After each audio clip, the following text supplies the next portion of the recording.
So as I said, we're headed down to Korcha. It's only about a 20-25 minute drive, but it is a drive south. But one thing's kind of interesting about where we're at. I told you that the lake is split between North Macedonia and Albania. And of course, we stayed on the Albanian side, but not far south and to a little to the east is Greece. And so as we go south and we just look off to the east, those mountains, we're now looking into Greece. But in any event, I don't know if you guys have noticed, but the cherry and plum trees have started to blossom.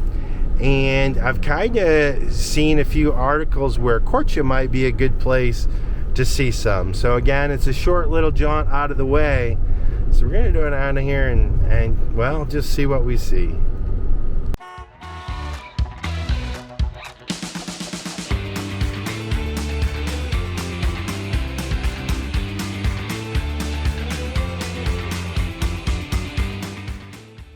Well, we made it down to Korcha, and it was a really clean, a nice city, kind of simple, not really a tourist destination, but something we cruised through. We did not find a big clump of cherry trees with cherry blossoms, so, but in any event, it was a nice little ride. And now we're kind of taking a sort of a small mountainous country road back to Tirana. So this is definitely the long route. I should say that Google did not want us to come this way, so there'll be no blaming her on this route. Right now we just passed the herd of goats, and well, we're coming along the river here. It looks a little bit, I don't know, it's kind of mountainous. We'll see what happens, but it's kind of a pretty country, but definitely a lot of sheep and goats and farmland in this particular area. We told you we did not know what this road would entail, and well, that still holds true. We still don't. But we've been really lucky so far. It's been brand new construction all down through there with nice pavement, and we actually even followed some of the crews out with the concrete, pouring the gutter, but it was brand new asphalt.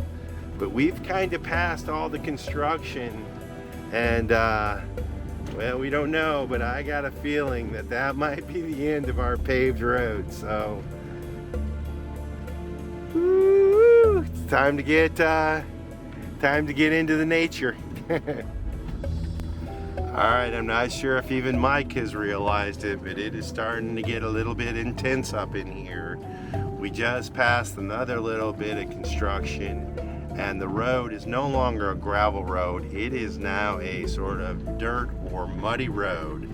We still have an hour and 30 minutes on the Google to get us out of this mess that we got ourselves into. The road's really, honestly, even though it's a dirt road, is not too bad. But again, the amount of work that's been done and the quality of the road up through here, it looks like there's been some erosions. It's definitely much more of a sketchy road, and our fingers are crossed as we move up here through here that we're not going to have to turn around and backtrack through here. But you guys are going to figure it out as we do. We'll just keep right on moving through until we can.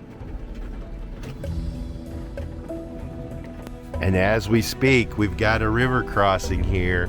And the thing about water is water cuts the road. And you can see over on the edge it's cutting the road. But they've got a water issue here. And the bridge looks pretty rickety. Kind of an old Ottoman bridge. Let's get over this thing. We made it. Oh, yeah, There's a cattle dog out there. Is that? Oh, that's a dog.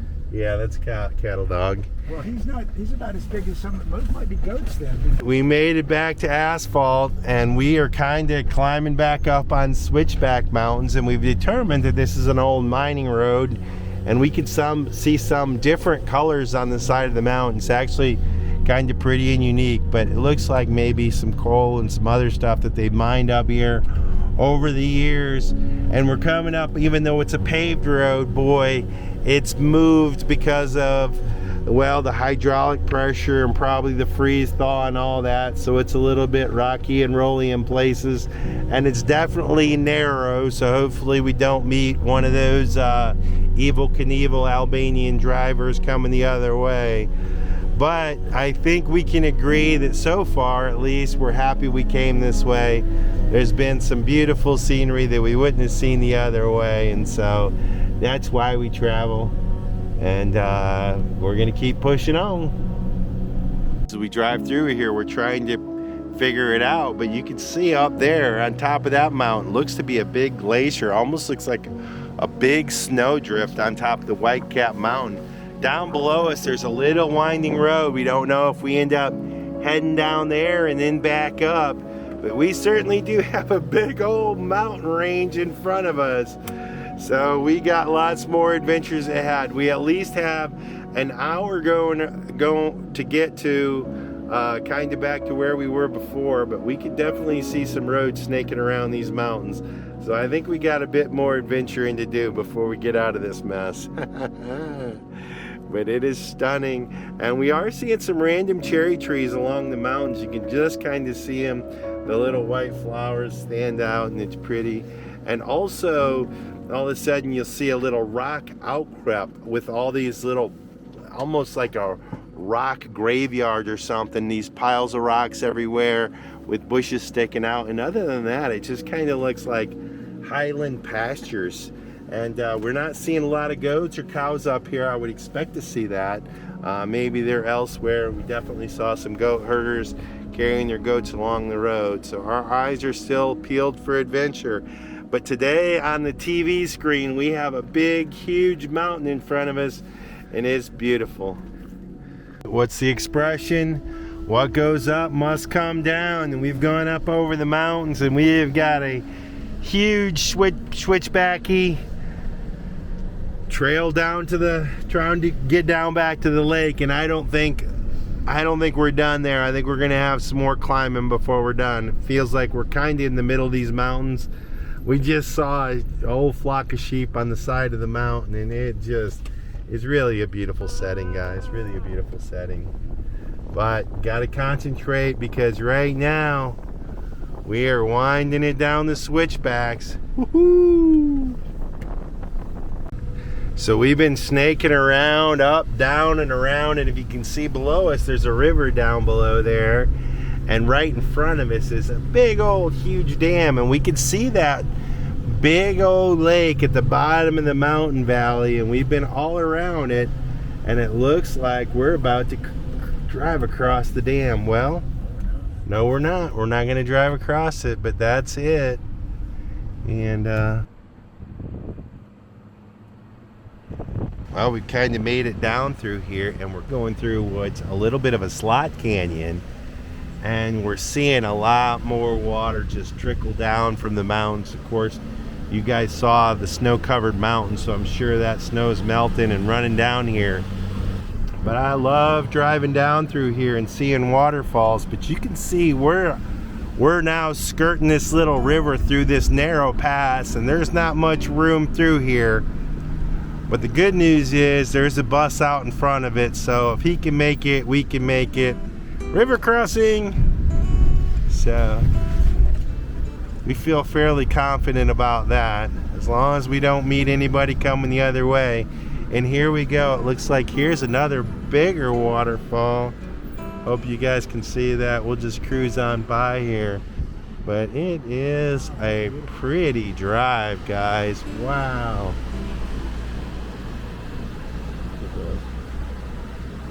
See how the water has come down through there. It just cut the earth. Wow. And I bet there's times when that thing, well, they have a reservoir up there, so they control it all now, but back in the day, I bet there was that thing was probably untamed.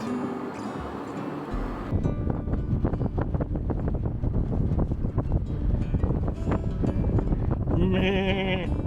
Meh.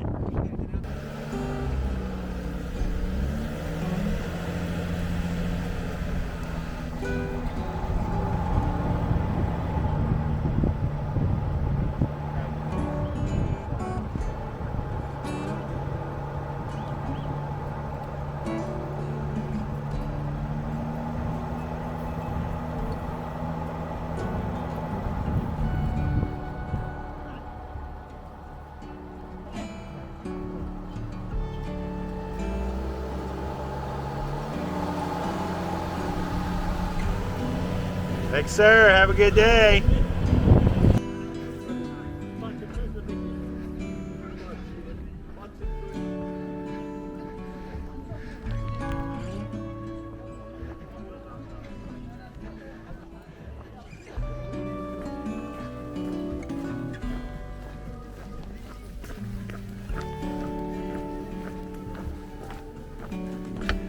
What are you doing down there? I'm documenting your feet. Not that good.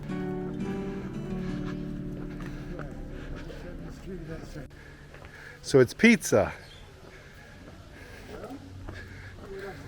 Yeah. No, I didn't. There was no connotation to that whatsoever. This works for me. We could probably sit outside. It's nice. We navigated ourselves through that other pass. We were rewarded, but we had to stop and get some lunch. We made it a little town here. Mike scouted us out a nice little restaurant. We're gonna have some lamb, some salad, some French fries, and it looks like a big old basket of bread. So we're gonna enjoy this meal and get on the road, because guess what? We're picking up snow really soon. So these are like little choppy chops. A week or so ago, when I was on the airplane headed from Albania to Orlando, if you watched that video, you know I got caught up in the Lufthansa flight attendant strike and my planes got changed a little bit. But I always think things happen for a reason. And me and Curt also always think, if you do good, you're going to get good, and always be kind, and things will come back to you. Well, you may know that when we were in South America, I had a really good cardio team there at the hospital in Buenos Aires. And we kept going back there for checkups and all of that. And now that we've been over here in Europe, I've been looking for a home-based doctor. A doctor that can keep all my records, see me when I'm in that area, but yet be okay with, if I'm somewhere else, getting my 6-month checkup with a different cardiologist and sending the results to them, and having one doctor that just kind of keeps an eye on things for me, that I can go to if things took a turn and I needed to adjust medication or something like that. Well, I was on the airplane sitting next to this really nice man who lived in Orlando, so my home, but is originally from over in India. His name was VJ. And we just got to talking about his farm and his kids, and I was sharing with him our journeys. And several hours into our flight, because it was almost a 12-hour flight, I finally asked him what he did in Orlando. And he told me he worked at the hospital that was right down the road from where we used to live. And it turns out he's a cardiologist. But it was 5 or 6 hours into the conversation before we even got to the fact that he was a cardiologist and I'm diagnosed with heart failure. And one of his first questions is, how do you do that the way you travel? And I told him it was hard, that I was looking for a doctor and I was unable to find one that it would work out with. Well, now his name was VJ, but now to me he is Dr. Kasi, because he told me he would be my doctor.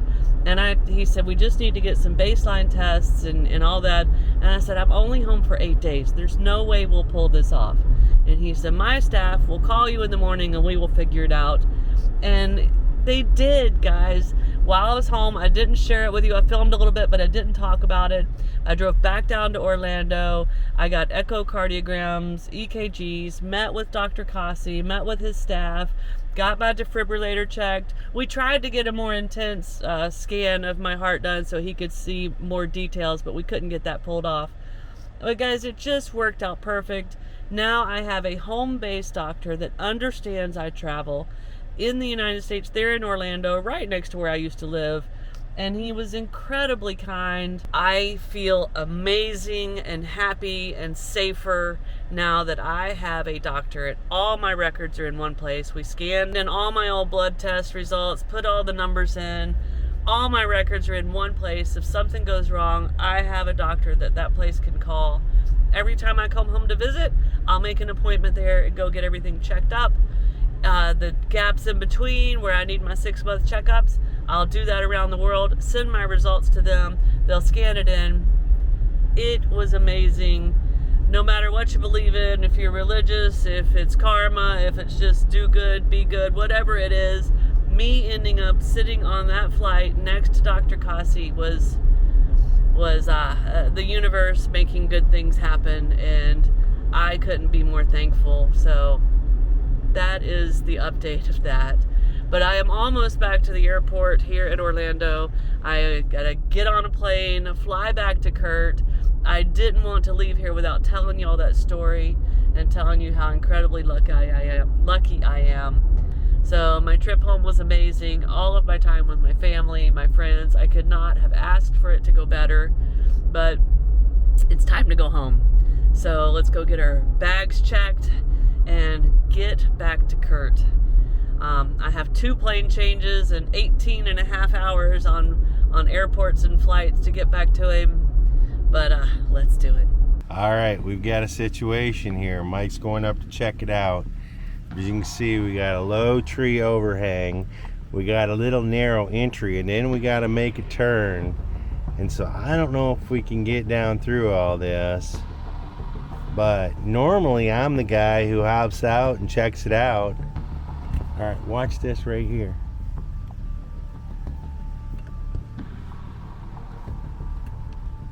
So, clearance, are we okay?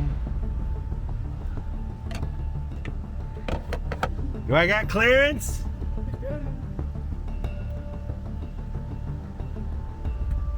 You're good?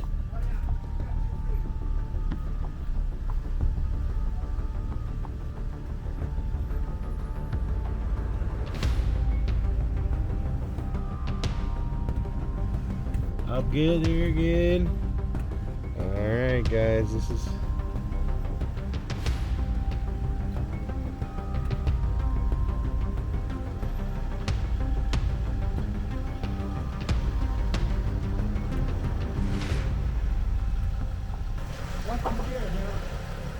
alright, it's good. The mirror's clear. It's good. We're gonna clear the rainbow.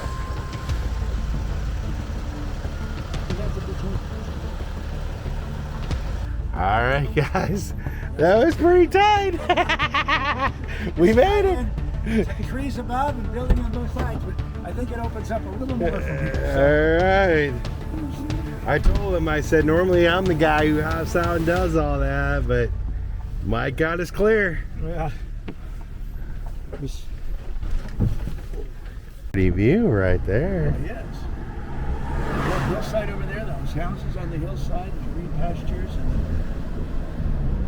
orchards. I have made it to Toronto. I'm waiting to change planes, and you guys know me and Curt are extreme travelers. Been through many airports, many borders, many weird traveling situations, and I can tell you that right here at this gate in the Toronto airport, the Lufthansa Airlines must be the most unorganized thing I have ever seen. We're standing here in lines. We don't know why, we don't know where, we know nothing. When we ask what's going on, we literally get ignored. So there isn't much we can do about it because they're a huge airline and it's the only way we can fly. You guys know I don't complain, but there you go. There's a complaint. This behind me is a mess. So we made it on the plane. Next stop is Frankfurt. Although we'll probably be a little late, but I have a long connecting time. I should be fine. Almost back to Curt and the kiddies. In premium economy class, you will find your life vest under the armrest. In economy class, your life vest is located under your seat, if instructed to do so by the crew. Pull your life vest over your head, pass the belt around your waist, and fasten the clasp. Then pull the belt tight. It's an exciting day. We're on the way to the airport. We're in Toronto on the way to pick up snow. Mike, did you have a good time in the van this week? I've had a great time, Curt. Thank you for letting me be your co-pilot. It's going to be a bummer to see Mike go, but boy, we sure are excited to go get snow. So let's go, guys. All right, we're watching Snow's plane come in. Mike's got a little app. What is it called? It's called Flight Watch 24. It's called Flight Watch 24, and we can see she's over Montenegro right now. She's in Albania. Oh, yeah, she's close. She's at 12,000 feet and descending. Oh, it does look like she's about to go to the south end of the airport, though. I've watched airplanes land over this side of the runway. There's a little place down here, and I thought we might catch snow. We did see her plane, with Mike's tracking device. We could see it fly across the way, but it's lining up for the runway, so she's about to touch down. So we gotta head over there to get her picked up.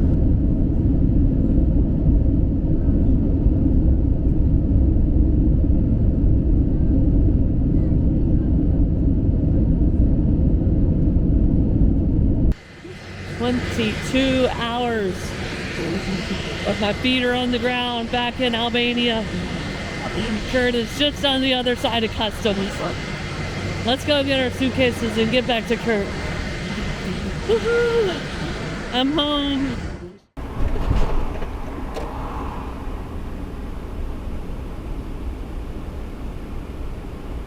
It is the next day. I landed at the airport yesterday, super excited to see Curt and my kitties and get back to my van, and all of that went off without a hitch. But there was one gigantic bump in the road. My luggage, my 2 checked bags of all the amazing stuff I was bringing back from the States, did not make it to Tirana here in Albania. It took them a while to find it. It is now a little over 24 hours later. We have just gotten an email that my baggage has arrived. We're on our way because we got all kinds of cool surprises in there that Curt doesn't even know about. So let's go get the luggage, hope everything's good with it, and then we'll be able to get on with our journey south in Albania. But I didn't fill y'all in yesterday because, to be quite honest, I was crushed about that luggage and exhausted. Curt says I slept for like, I don't know, 15 hours. But I needed it. Let's go get the luggage. If you like this video, be sure to subscribe to our channel and hit that notification bell so you guys know when we put out new videos.